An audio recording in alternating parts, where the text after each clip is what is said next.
Well, you know, it's stunning to monitor the media's lack of interest in the whole Maui story. I've been in this business for 30 years. I'm stunned, but I'm not surprised. The dots are connecting. And coincidence seems to be the story here, right? But the true story, the media knows it is not allowed to tell. But I can.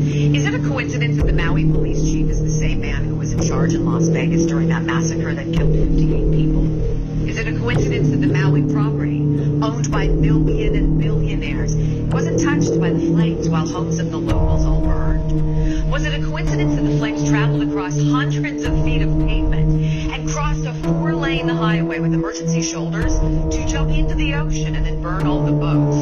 Was it a coincidence that the largest system of outdoor emergency sirens in the world never made a sound as the fire devoured Lahaina? Was it a coincidence that at the same time, very same time, all the water was turned off?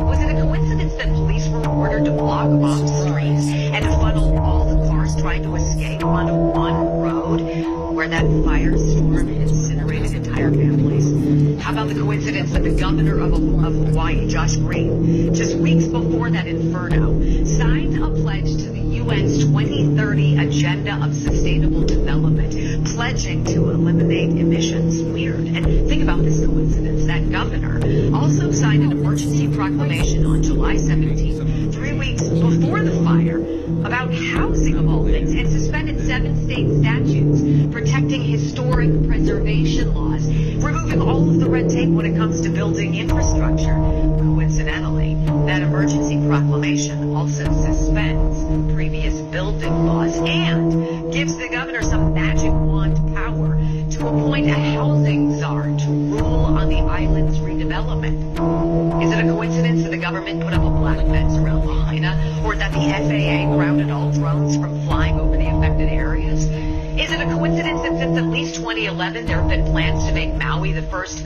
smart city run by 100% renewable energy, and that coincidentally 2 of the 3 largest landowners on Maui are BlackRock and the U.S. government, and that both are part of the UN's agenda? It must be a coincidence then that the locals whose homes did not burn are now being evicted from their property. And of course, a total coincidence that all the fact checkers who are checking these facts, who say everything I just told you is just a coincidence, are also owned and run by BlackRock. Thank goodness none of these coincidences is connected. I'm Wendy Bell. I'll see you next time for more Common Sense.